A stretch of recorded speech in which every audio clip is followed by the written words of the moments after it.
story. And so it is very relatable for a child who is probably in the same position as me within the school that is struggling or come from humble beginnings to see me coming out.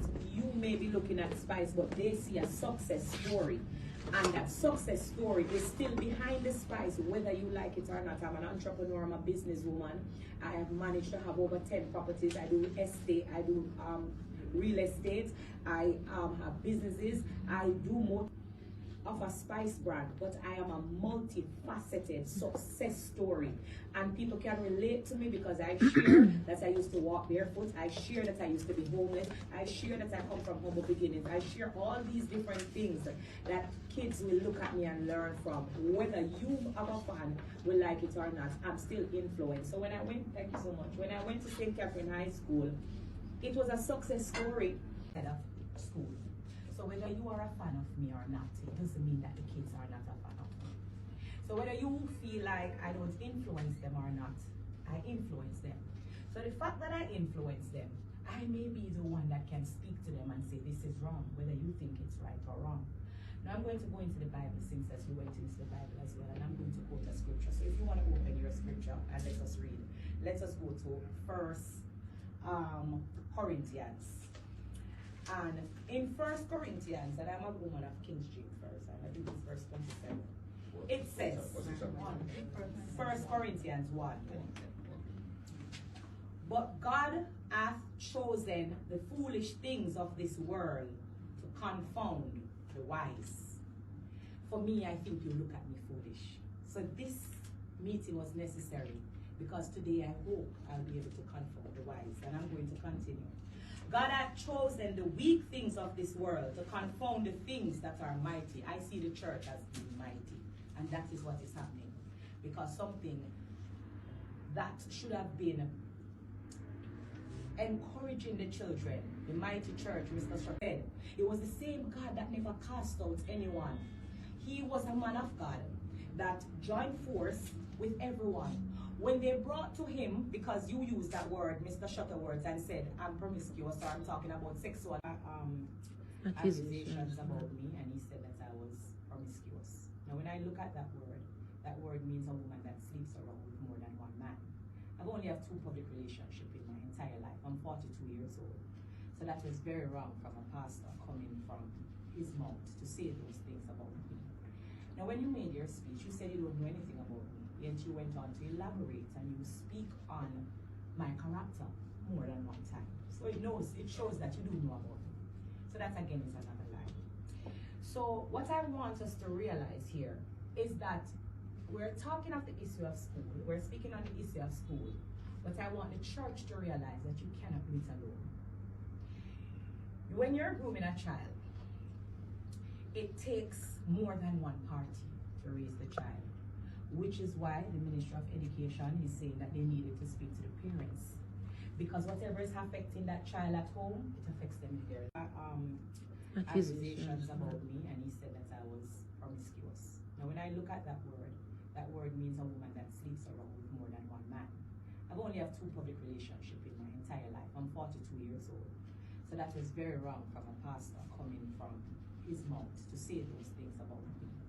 Now, when you made your speech, you said you don't know anything about me, yet you went on to elaborate and you speak on my character more than one time. So it shows that you do know about me. So that again is another lie.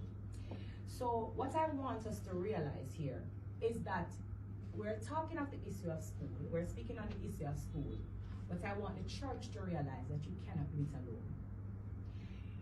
When you're grooming a child, it takes more than one party to raise the child, which is why the Ministry of Education is saying that they needed to speak to the parents. Because whatever is affecting that child at home, it affects them in their reality. When they brought the woman to him, that they thought she was selling herself or whatever, and he was the one that replied and said, let he that is without sin cast the first stone. So because you use your scripture, I want you to use my scripture as well, because I am a woman of God and I read my Bible. And I use all those scriptures and I can continue. I can speak also on David. When Samuel went to anoint the brothers, the father did cast out David and think he was not fit enough because he was dirty and in the field. This is how the church is making me feel, which is why I'm going into the Bible so much to speak on these different issues. Because the church is making me feel like I'm cast out on a side and I'm not good enough to speak to the children. So I'm using all these scriptures so that the church can hear me. When Samuel went to David's house, there was other brothers that was there that was clean and more fitting, and the father thought that those were the brothers that should have become king, and that was the one that Saul should have anointed.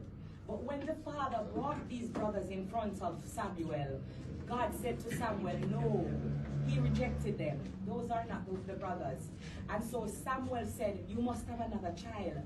So there's someone, and the father said, no man, he's a little dirty boy. You don't want that one. He's out in the field keeping the sheep. You know what my story is leading to? The church is casting me out.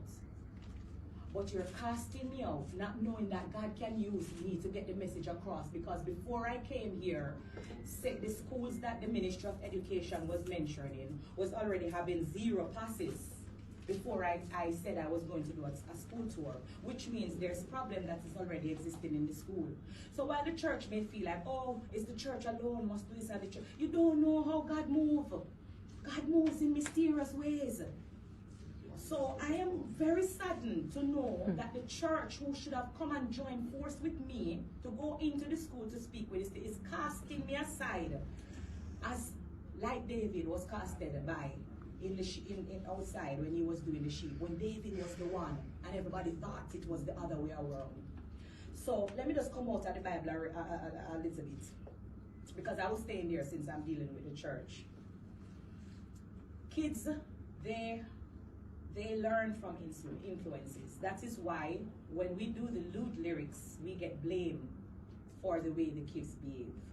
So if I, as Spice, because you say you cannot separate the two, even though when you go on the pulpit and you preach as a preacher, when you're there woman and preach to your kids them, so you go back to being a parent. But you say we cannot separate the two, right? So let us just work with the facts that we cannot separate the two.